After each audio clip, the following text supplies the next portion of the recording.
Hello and welcome to the Gooner Talk, back again with you guys for what is another episode of the Arsenal Transfer Show. Joining you every morning at 8 a.m. UK time. Hope you're doing good. Hope you're doing well. Thank you as always for joining me. Thank you as always for making this a part of your morning routines. It is very much appreciated. Do indeed drop a like on the video if you haven't done so already, and subscribe to the channel if you're new around here with those notifications turned on so you never miss a show. Thank you so much, everyone, joining us live this morning in the chat box. It is very much appreciated. Good morning to Sean. Good morning to Louis, to Paul. Good morning to all of you. I hope we're not having any internet issues. I think there might be a couple. Louis, good morning. Sean, we've got Amira, we've got Ray, we've got Sweating Merla Olawale, we've got Stephen, Martin, Matt G, Pam, Old Dave, Sabre, and plenty more of the usuals and unusuals in the chat box as well. Yes, it is a new week, and not long to wait until the next game either, because of course Arsenal will be facing Luton Town tomorrow evening in the Premier League. I'm not sure if we're going to have a preview or not tonight. I've got a lot on today. I'm off work today, but I've got a lot going on, so I'm not sure if we'll have a preview show for you or not today, but there will be, of course, the reaction to tomorrow's game. We'll have the show tomorrow morning. The reaction will, of course, be on Wednesday, so there's plenty of reason to still be excited and to tune in for the channel's events over the course of this week. But we've got to talk about the news. We've got to talk about plenty of things that have gone on this week already, and this weekend, of course, as well. So without further ado, let's jump into today's stories. We should first of all round up all of yesterday and the weekend's events. We talked through Saturday's games, of course, yesterday morning. Arsenal beating Wolves, Brentford beating Luton, Burnley beating Sheffield United, Nottingham Forest losing at home to Everton, and Newcastle beating Manchester United as well. But we haven't had a chance to discuss yesterday's games. And so we kick off with Bournemouth against Aston Villa. Aston Villa coming from behind in the end twice. First of all, 1-0 down, then 2-1 down, and then Ollie Watkins with a fantastic header at the end of the game to secure a point for Unai Emery's side. But that is two big dropped points for Villa, who would have expected to beat Bournemouth on the road. It sees them drop down. I say drop down. They've remained in fourth place, but they could have had a chance of shooting up into third. They would have been above Manchester City had they have beaten Bournemouth away from home. Arsenal, of course, winning 4-0 on the South Coast earlier this season, showing perhaps the difference between the two sides in that regard. And then we had a very interesting game at Stamford Bridge. Chelsea beating Brighton and Hove Albion 3-2. However, at half-time, it was 2-1 to Chelsea with 10 men. Conor Gallagher getting sent off for a very immature challenge after already being booked for dissent. And then further VAR drama, because of course Chelsea's third goal I think came from Mudryk being supposedly fouled by James Milner. For me, it is very, very soft. Mudryk overhits his pass and his touch anyway. Steele is coming out and claiming it, and Milner's kind of physically moving him off the ball. I think it's a very harsh one. I think if the referee doesn't give it, for VAR to go and turn that around, I find as a little bit inconsistent with some of the decisions that we've seen. Take the Kai Havertz one against Manchester United. If the referee has given that penalty, to see VAR overturn that and for VAR to give this does seem quite strange. And also Moises Caicedo, very, very lucky not to be sent off as well and not to get a second yellow card in that game. Brighton came very, very close then to equalise, and they got their second in, I think, the 92nd minute for Joao Pedro, and it was 3-2. And then very late on in the game, there was more VAR controversy as a supposed handball was checked when it was nowhere near a handball. It was, I think, came off Colwell's face in the end, and quite obviously. And it stopped Brighton from getting a corner because it then led to a drop ball, I think, for Chelsea, and their advantage get taken away from Brighton. So chaotic VAR again in a game, another week, another round of controversy. And then we had Liverpool against Fulham in an amazing game. Fulham leading 3-2 right up until the 87th minute when Endo scored a fantastic goal. And then Trent Alexander-Arnold scored another fantastic goal in the 88th minute. McAllister scoring arguably goal of the month if it weren't for Garnacho's overhead kick last week. And of course, Trent scored an amazing free kick to kick things off as well. You have to feel as though that Liverpool's game here was very fortunate. I'll be very interested to know what the XG on every single one of their chances was. And Fulham were very hard done by in the end to come out of that with nothing but 4 unbelievable strikes from Liverpool in the end, proving the difference. In the worst game of the weekend, West Ham United played Crystal Palace, the one that was actually televised of those first four we've discussed there, ending 1-1. West Ham United taking the lead before Crystal Palace.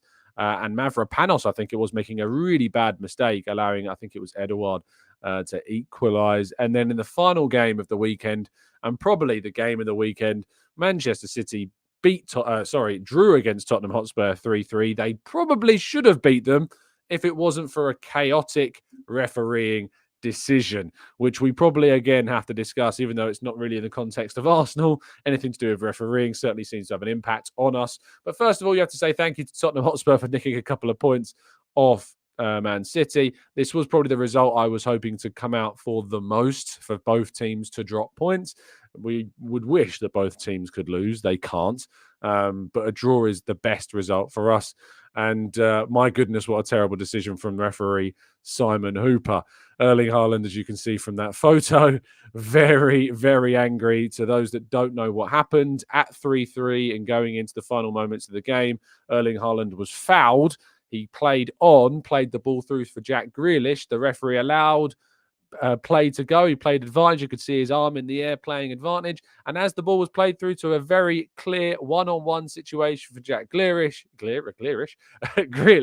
we saw Simon Hooper then blow for the free kick, bringing the play back, to the absolute anger and frustration, as you can see on Erling Haaland's face there, of everybody involved with Manchester City. Pep Guardiola, as you can see from the thumbnail, falling to the floor. It was a terrible decision from the ref, an awful decision, and certainly one which highlights, again, the incompetence, just how poor these referees are at this standard of referee. Simon Hooper in particular is one of the poorest, I have to say, officials that we have out there at the moment. Continuous. I remember when he's refereed Arsenal games. He's the one, if you remember, that Mikel Arteta did the whole ball rolling imitation thing. He was like, it's just like the rolling the ball imitation of Simon Hooper, which was hilarious. Yeah, he's not been great for us either when we've come. I think he refereed the Aston Villa game last season in which that happened. So yeah, he's not the best. And again, it's just further evidence that the PGMOL and the officiating need to make sure that they are widening the diversity and giving more opportunities to other referees, because the ones that they've currently got and have had for quite some time just are simply not good enough. Terrible decision. There was also, moving on, I suppose we should probably talk about where the Premier League table lies then, just very quickly. Arsenal top of the table after the weekend on 33 points. Liverpool then on second in 31. Manchester City dropping to third with 30. Arsenal 3 points clear, but do have a two goal worse off goal difference than them. Aston Villa on 29 points in fourth. Spurs now 6 points behind Arsenal on 27. Newcastle in sixth on 26. Manchester United in seventh on 24. Brighton remained in eighth on 22. West Ham on 21. Chelsea still in 10th on 19. They will face Manchester United in the next game, whereas West Ham will play Spurs. Brighton will play Brentford. Newcastle will play Everton. Manchester City will play against Aston Villa in a very interesting game in which Rodri will be suspended for that game. And Liverpool have a relatively easy game away at Sheffield United, while Arsenal go away to Luton Town. Very interesting to see what happens during this midweek of fixtures. Now, we have the FA Cup third round draw. Arsenal were not given the best draw. However, I'm okay with it. Arsenal draw against Liverpool at home, and I think it is that key point of being at home that will favour Arsenal in this sense. It is a weekend fixture. These games are set to be played across the weekend of the 6th and 7th of January, so there's no excuses for Arsenal to rotate. Arsenal can go as strong as they like in this game because they don't have that Premier League kind of emphasis on what they're doing. So I think from an Arsenal perspective, this match works out quite nicely. We have, of course, the Christmas break as well to contend with. We have a break, I think, after the Sunday the 31st. So we have the 31st game against Fulham. Then we have a week until we play Liverpool, and then there's a week break for us before we play Crystal Palace on the 20th of January. So Arsenal can go as strong as they like, as can Liverpool, of course, as well. In fact, let me just do a quick check of Liverpool's fixtures to see which week they're playing in January. Their Premier League game is going to be on... Well, they do have a Europa... I'm looking at the wrong fixtures here. So going into January, they play us. They play Newcastle at home on the 1st of January, and then we'll probably play us on the 7th. I imagine it will be the 7th. It could be the 6th, but I imagine it'll be the 7th. And then, yes, like us, they play on that 21st weekend away at Bournemouth. So no excuses but to go really strong in this game. And I like the idea of knocking out the competition. To run you through the whole draw in BBC style, Luton Town play Bolton Wanderers, Shrewsbury Town play Wrexham or Yeovil Town, Arsenal will play Liverpool, Stoke play Brighton and Hove Albion, Norwich City play Crewe Alexandria or Bristol Rovers, West Ham United play Bristol City, Spurs play Burnley, Fulham play Rotherham United, West Bromwich Albion play Aldershot Town or Stockport County, Southampton play Alfreton Town or Walsall, AFC Wimbledon or Ramsgate will play against Ipswich, Peterborough will play Leeds, Millwall will play Leicester, Watford will play Chesterfield or Leyton Orient, Sunderland play Newcastle in a very interesting North-East derby, Sheffield Wednesday against Cardiff, Crystal Palace against Everton, Middlesbrough against Aston Villa, Nottingham Forest against Blackpool, Forest Green Rovers. So it could be Forest against Forest in that game. Wigan against Manchester United, Manchester City play Huddersfield, Blackburn against Cambridge United, Gillingham will play Sheffield United, Swansea play Morecambe, Chelsea play Preston North End, Queen's Park Rangers playing AFC Bournemouth. We've got Coventry City against Oxford, Brentford against Wolves, Plymouth against Sutton United, Maidstone United will play Stevenage or Port Vale, Newport County or Barnet will play Eastleigh or Reading, although I think that game was played yesterday. Hull City play Birmingham. Just having a quick check on that Eastleigh result for the benefit of those. It was... Someone's already typing it in the chat box, I know. Eastleigh beat Reading 2-1, an amazing result for them. And their rewards at Eastleigh is a game against Newport or Barnet, which is not the best. But who knows? Maybe they get through and play an amazing team in the next round. So that's the FA Cup draw, third round draw for you. Arsenal against Liverpool. Very interesting to see who goes through in that one. And our headline transfer story of the day. Arsenal is said to be keen on a deal for Joao Palhinha. Yes, the Portuguese international and Fulham defensive midfielder has been one of the best, most consistent players in the Premier League so far since his move from Sporting. His age bracket is something that I think will certainly raise a few eyebrows. Team News and Ticks actually reported or tweeted a few days ago that Arsenal were interested in a player in defensive midfield that was of an interesting age bracket, and it was their opinion that it would be that they couldn't necessarily see it happen. It didn't mean it wouldn't happen. And then Connor Hum yesterday reported the name of Joao Palhinha, which Team News and Ticks confirmed as being a player that Arsenal are interested in. And TNAT is very reliable with their information, so we have no reason to think this is anything other than, you know, a genuine interest. What are the realistic chances, says Marcus, of this happening? It seems to be that a summer move would be preferable for Arsenal, I guess, with the financial side of things. But Bayern Munich remain very keen on Palhinha. I think that, and this might sound slightly contradictory because you know my thoughts on age profiles and things like that, but there's a difference for this one. The reason why I'm feeling slightly different about the idea of signing 28-year-old Joao Palhinha is because of Arsenal's midfield dynamic as it is right now. He turns 29 in July. So for the brand new season, he would be 29. The reason why I have a difference with Palhinha instead of others, and he is an answer similar to Rice. No, Rice is a lot different to Palhinha in the sense that Rice can play very comfortably as an 8. Palhinha is very much a 6. And for me, would play in that defensive midfield role alongside Rice if we were to come up against more difficult opposition.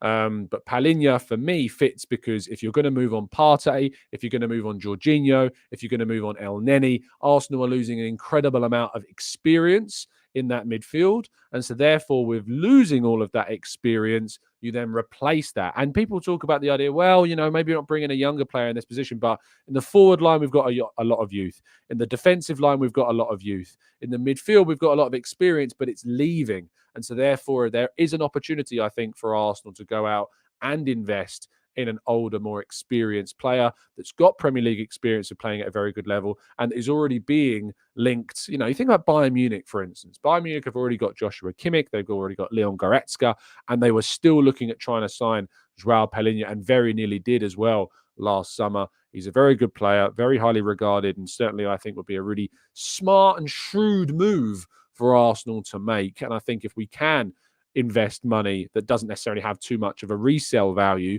the midfield is probably the best area, for Arsenal to do that, because they've invested 100 million quid in Declan Rice. He's going to be here for the long term. And obviously, we've invested a lot of money in our forward line, but also renewed a lot of players in our forward line as well, and got a lot of youth in that forward line as well. So, Joao Palhinha, it's a yay, not a nay for me, and I would love to see that deal happen. And you can also get a fantastic deal on NordVPN by going to nordvpn.com/Gooner to get yourself a significant discount off a 1 or 2 year plan with their Christmas promotion. And not only that, but you get some extra months thrown in as well. If you think that Joao Palhinha can bring you protection in your defensive midfield, you can be sure that NordVPN will give you all the protection that you need while you're surfing the net online, be that on your phone, on your tablet, or on your laptop. All of them are integratable with NordVPN. And if you're not happy with the service for whatever reason, you can get that 30-day money-back guarantee as well. It's just, who can say any fairer than that? Change your geolocation. We are just hoping that maybe Joao Palhinha might change your geolocation from West London to North London, but you can do it automatically in an instant with the power of NordVPN. So make sure you do that. It's nordvpn.com/Gooner. Get yourself the deal. Don't miss out on it. Link down in the description. You can do it. You can go to it. You can get yourself the protection you need online this Christmas. Right. Let's move on to part 2 and your questions right after this.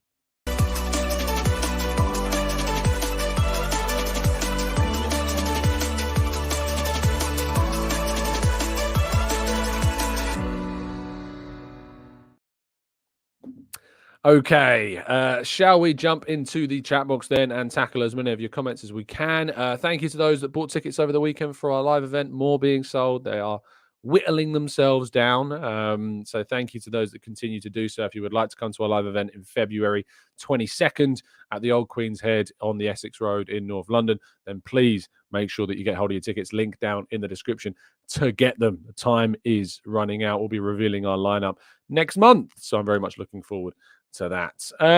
Okay. Amira says, how is it decided how many questions a journalist can/will be able to ask during a press conference? Do radio and TV outlets get priority, and then other journalists would depend on what time is remaining? Yeah, I can give you a little bit of information into this. So basically what usually happens on a press conference day is that Sky and TalkSport will go first. So Sky, you usually hear the Sky reporters go first, or Premier League, if there's anyone from the Premier League there, will also be in there first as well. So they usually get 4 or 5 questions. And then what happens is, after the broadcasters get their questions, so broadcasters go first, then it's the journalists that go first in the live section. So whoever is alongside Arteta, it's usually, the person who's head of comms, Dan, that's doing a lot of that. So Dan will point to somebody in the room and say, usually it kind of goes through to people that are more established and are there and have been there a long, long time. So James Ollie, Mark Mann-Bryans from PA will get a couple of questions, 2 or 3 questions, and you kind of just have to catch Dan's attention sometimes and try and get a question. We usually get 2 questions in the live section, and then when the live section finishes, it goes to the embargo section, which usually goes out slightly later on, and that's usually for the newspapers, so they can write out their pieces using Arteta's quotes. That's why you get embargoes in the press conference. So there you go. I hope that answers your question. Nick says, Joao gets booked a lot. Keep up the good work, Tom. Yeah, thank you, Nick. And Nick has been a member now for 10 months. Thank you for being for such a long time part of this family. He does get booked a lot. Maybe that would change under Arteta. We would have to wait and see. He was, of course, suspended against Arsenal for, I think, their game in which they won 3-0 at Fulham last season. Benny says, can we have an honest discussion about Nketiah? 100k a week, and I feel that we have seen his peak for Arsenal, and it isn't good enough for what we want to achieve. I mean, the wage is irrelevant because a lot of players at this age, at this time in their career, at these types of clubs are on that figure. 100k a week is absolutely negligible in the context of players' wages of players of a similar age. He's 24 now. Most players playing at Arsenal and have got as many minutes and as many games as they have are on about 100k a week. So the wage means nothing.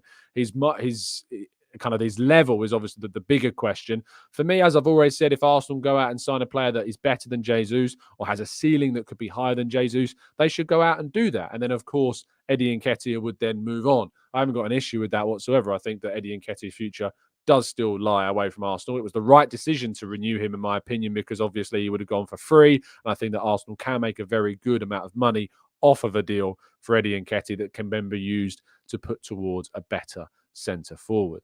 Marcus says, are there any plans for a 10 a.m. Arsenal Way show still? I'm gutted that your partners are going / gone. Bailey and Umar. Yeah, I'm not really sure what's happening at the moment. Everything's very much up in the air, Marcus, at the moment. As soon as I've got information on the situation at the Arsenal Way, I'll tell you. But as you know, yeah, Bailey and Chris obviously left us previously. Alfie left us previously. Umar has left us as well. And things are still very much up in the air at the moment. As soon as I have information about the Arsenal Way, I'll of course tell you, but thank you for asking.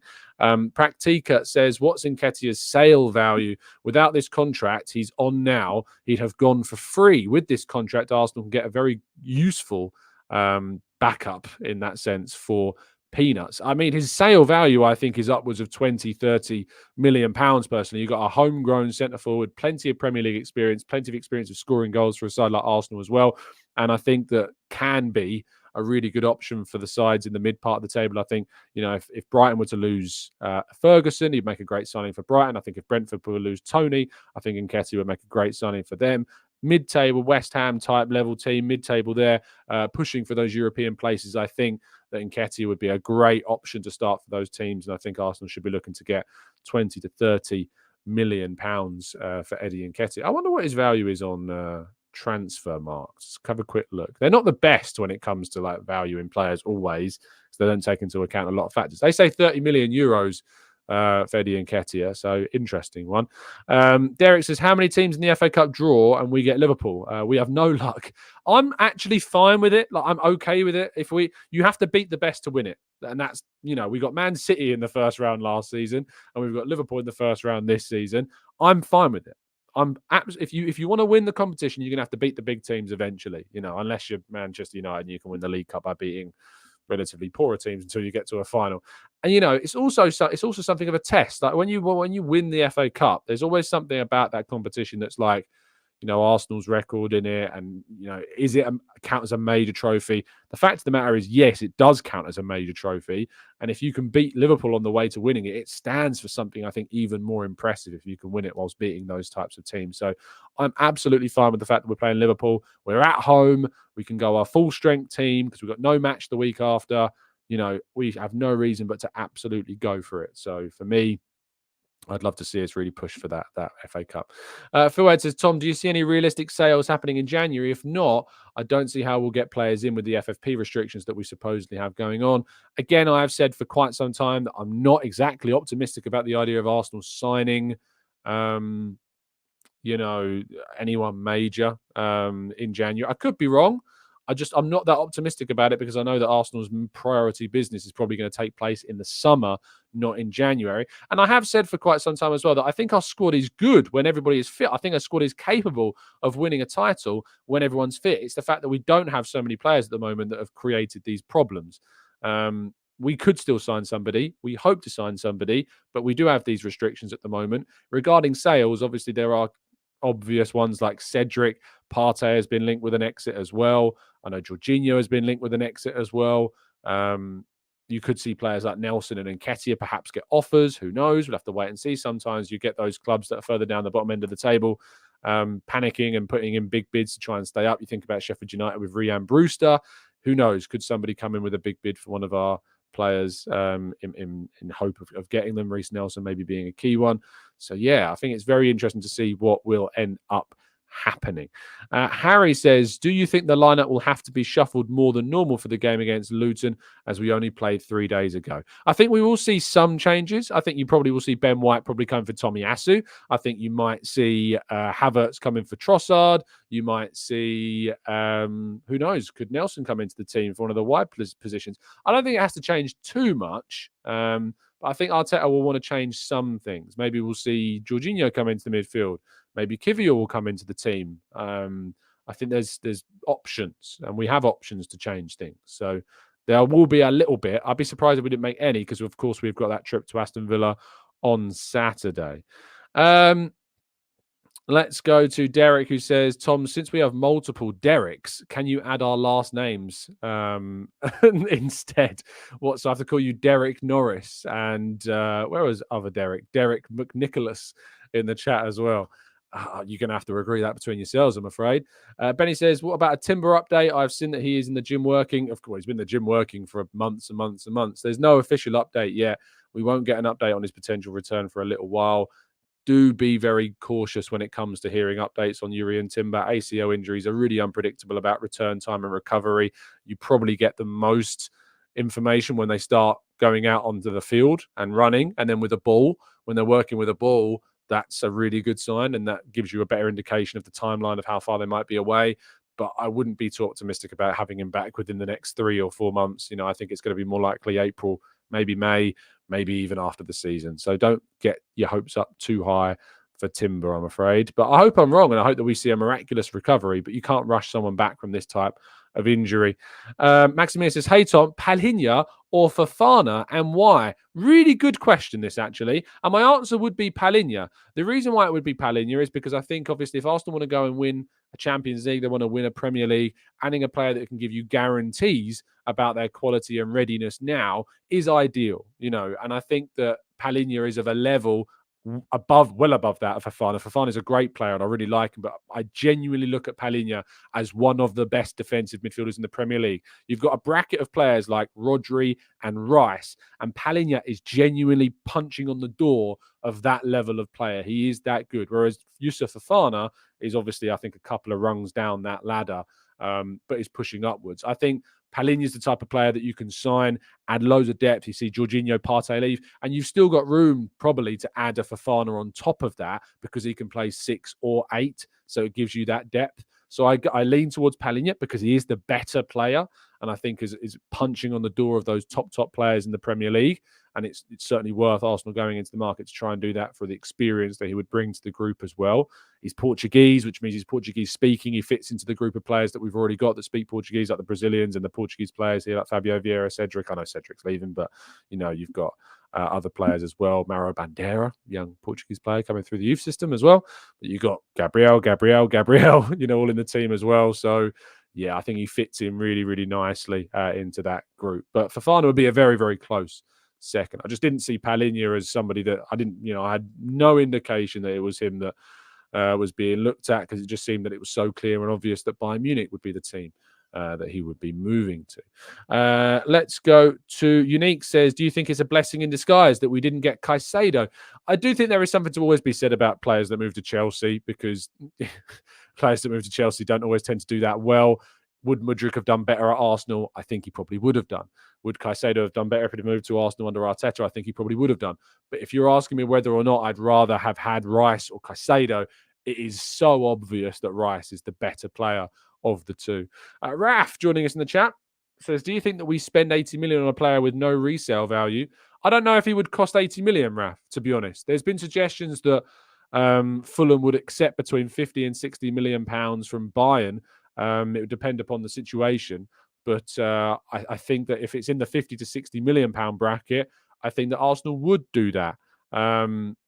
So it's different to Tony, because Tony is not punching on the door of those top strikers, whereas Palhinha is punching on the door of those top defensive midfielders with that Premier League experience and consistency that Tony doesn't have in the same way. Yes, his Premier League experience, of course, but there are a lot of question marks around Tony for a lot of reasons. By the way, I saw somebody leave a comment I wanted to address on yesterday's show.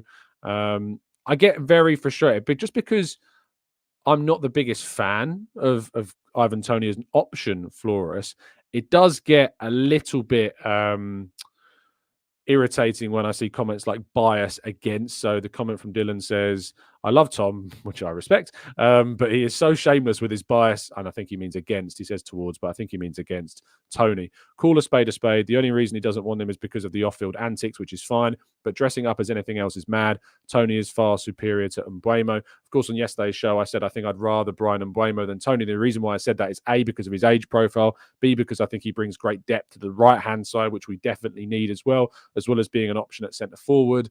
And I think he'd be really cheap compared to Tony's massive price tag. I think Mbeumo would cost significantly less, probably less than half of what Tony would cost, and it would allow you to spend more money in other areas. So contextually, that is why I would prefer Brian Mbeumo to Ivan Toney. And there isn't a bias against Tony. It's just my opinion. that I think that Tony is not the player for us. And so whenever I have a discussion about him in any context regarding potentially signing him, like in this situation that Raf has thrown up here between Tony and Palhinha and the age profile, I think because of the age profile of our midfield and how that structure is changing and how Partey and El Neni and Jorginho are going to likely move on, we can replace that with some really good experience of a really good level as well. So that's really, really important. Akaya says Mbeumo would be at the AFCON, though. The African Cup of Nations is never, ever, ever a reason not to sign a player. It's just not. I find it slightly sometimes disrespectful to the competition of the African Cup of Nations to talk about the AFCON as a reason why you shouldn't sign African players. The AFCON comes around every 2 years. And they're away for sometimes between 1 to 4 games across those 2 years. It's usually not loads. We only missed Partey for 1 game last time around because Ghana got knocked out in the group stage. And I do think it is an arguably disrespectful point of view to the African Cup of Nations to not pick a player just because they are going to the AFCON. Let's be honest, if we had a Thomas Partey fully fit all the way through his time at Arsenal, we would have had massive benefits from having Thomas Partey here, regardless of the fact that he would go to the African Cup of Nations. So I never, ever, ever look anymore. I used to when I was younger and a little bit more naive to the situation. I certainly used to. My view on the AFCON has completely changed. And I do agree with, I think Jurgen Klopp got questioned in a press conference once about the potential disrespect that's shown systemically to the African Cup of Nations. And I think that for me, it's just no longer a competition which should have any bearing on whether you do or don't sign a player. Same goes for the Asia Cup. You know, we're losing Tomiyasu. Spurs are going to be losing Heung-min Son. Do you think Spurs fans don't want Heung-min Son anymore just because the Asia Cup will be taking place during the seasons? I'd recommend to those that really do look at the AFCON or the Asia Cup as a reason not to sign players, just have a rethink. Take a step back from it, reflect on it, and think about the benefit that you get in the wider context from some of these players. Do you really think that Liverpool would not be wanting Salah and Sadio Mane with all the success that they brought if they didn't sign those players because they go to the AFCON? They never would have got that, you know. So it's certainly never, ever, ever something not to be a reason to sign a player. Sign a player based on their talent, not where they come from. And I know you didn't mean disrespect. It's not about meaning disrespect towards the AFCON. It's kind of a systemic thing. You know, it's just one of those things that gets kind of just brushed off. And, you know, the AFCON gets talked about in such disparaging terms when in reality it shouldn't be. And it's just one of those systemic things. I know you didn't mean disrespect, but it's just one of those systemic things. Hussein says, you're spot on about why Mbeumo makes more sense over Tony, but it would be best if we don't consider any of them. And I don't disagree with this. I think there are better players out there than Brian Mbeumo. It was purely a contextual discussion about why I think Mbeumo would be a smarter move for an Arsenal to sign than Ivan Toney personally. Just between the two, I think there are other players that I'd rather go and get than Brian Mbeumo, of course, but it was just in the context of those two being compared against one another. Let's go to Practica says Pep doesn't sign players who'd go mid-season tournaments. I reckon Arteta is the same. Well, Arteta signed Tomiyasu. He signed Thomas Partey. He's interested in other players that have been going to those tournaments as well. I mean, yeah, sure. Manchester City don't and haven't. I mean, I'm trying to look at all transfers. When was the last players involved in the AFCON that Manchester City signed?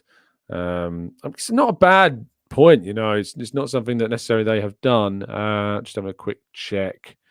If there's anyone really that they've signed, you're probably coming up with some. Riyad Mahrez is an obvious one. Yaya Toure is an obvious one. I don't think Pep Guardiola signed Yaya Toure, but he certainly signed Riyad Mahrez. So that immediately proves that point wrong. I'm just having a quick further check down the list of players as well. Anyone else that's gone away? I'm not seeing any others. No, not seeing any others. But those are two key ones. But obviously, Yaya Toure was before Pep, but Riyad Mahrez certainly wasn't. But there you go. Benjamin Mendy, did he change allegiance from France? Let's have a quick look. As far as I'm aware, I thought he played for France. Yeah, he's played 10 games for France. So no, Benjamin Mendy does not count in that list. Let's go. He didn't sign Adebayor either. You're going way far back now. Pep Guardiola did not sign Adebayor. I think that was Mark. Was it Mark Hughes that signed Adebayor? Fuad says, Tom, I do think that we need to get a defender, no matter the restrictions, especially when Timber will miss most of the season. We're an injury away from being in big trouble, especially with Tommy out in January. I agree. My priority is midfield. My second priority is a defender. We really only have two natural centre backs that are out and out centre backs in Gabriel and Saliba. You've then got Tomiyasu, White, and Kivior. But I think we need one more because White and Kivior and Tomiyasu have effectively become fullbacks. They've played more at fullback than any other position in the team in the last year. So yeah, I do think that a defender is you're right is absolutely something that should be considered. Maybe one on loan in January wouldn't be the worst idea in the world. I think that maybe you could sign maybe a defender on loan. The question is, how do you sign a defender that's good enough on loan for 6 months that comes in knowing that they're not going to play too many games? Very, very, very difficult. Unique says, I like our pace and we haven't hit full gear yet and we are top of the table. Absolutely, you are spot on. Let's scroll up a little bit more because I'm sure I've missed some as well. Sabre says the AFCON has far more negative stigmas than the Asia Cup does, and it's sad. Yeah, it is a bit sad that the AFCON does have so much negative press regarding it than the Asia Cup. It's a very good point. Nelson says, surely Arsenal's data analytics can identify a better option than Tony from leagues across the globe. I do not believe always in going for a shiny new toy. I absolutely agree. I don't think a shiny new toy is always the answer, which is why I've said before that even though January has been talking about and all this desperation that Arsenal are desperate, we need to go into the market, we have to go and sign players. I've said before that I think we have a great squad. I think we have a squad that is capable of winning the Premier League. It's only the injuries that have ultimately cost us at this moment in time, and we may have to react to that. I hope that we do react to it. I'd prefer if we sign somebody, of course, but I think we can and do have a squad that is capable of winning the Premier League, hence why we are top at the moment and have suffered significant injuries all the way through the season. Matt G says, has Man City's defence clicked yet? No, the answer is no. What we do know about Manchester City is they do go strong at the end of the season. You think about the example of last year when we won at Villa and Jorginho hit that shot that hit off Emily Martinez's head on that same day as I was travelling back from Birmingham.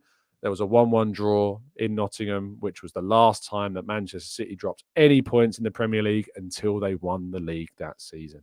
And that is what we're up against, a machine that will just keep winning. So you need to keep winning and you need to put everything in place to give you the best chance to keep winning.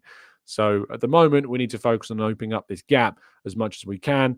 Of course, in this midweek, Liverpool go away to Sheffield United. I'm not expecting too much from that. We have to beat Luton. And we see Manchester City go away to Aston Villa. We got to hope that Aston Villa can see them drop points for the 4th game in a row. Man City have drawn their last 3 games. Let's hope that Aston Villa can continue that. Unai Emery and Aston Villa have a good record against City at Villa Park.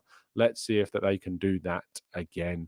Melissa says, come on, Tom, after a mid-striker should be a priority or even other way around because with a striker, you no longer need Saka's alternative. I don't agree. I think striker is a priority, but for me, we are shorter in midfield and in the defence. They are bigger pressing areas. Arsenal scored more goals than they had ever scored in a Premier League season last year with 88. That is not the signal of a team that are desperate for a striker whatsoever. There is a need and certainly an ability to upgrade our forward line, but for me, making sure that you have secured the rest of your team in the areas that are shorter first is more important. Derek says, are you going to Luton Town? I am indeed. I'm looking forward to it. It's going to be very interesting. It's going to be very, very cold. I'm not hearing the best of things about their press facilities. Apparently they're all outside, so I might be hiding away in the car until I absolutely have to go inside. We'll have to wait and see. But I am going. I'm excited to go. It should be fun. Arsenal playing at Luton Town. Very, very interesting indeed. Anyway, we're going to end the show there. There's over 1,000 of you watching. Thank you so much for everybody who tunes in every single day. Please do drop a like on the video and subscribe to the channel if you're new. If you'd like to come along to our live event on February 22nd at the Old Queen's Head on the Essex Road in North London, tickets are still available and those that are remaining are down in today's video description. Thank you so much for listening. If you want, you can just type in the Gooner Talk Live. Eventbrite is the website that we're hosting the tickets on, so you can just Google it and find them there as well. But thank you to everybody that continues to show their appreciation and love and support for the channel. It means a lot. And yeah, we will see you all very, very, very soon. And as always, Stay safe, stay well, and up the Arsenal.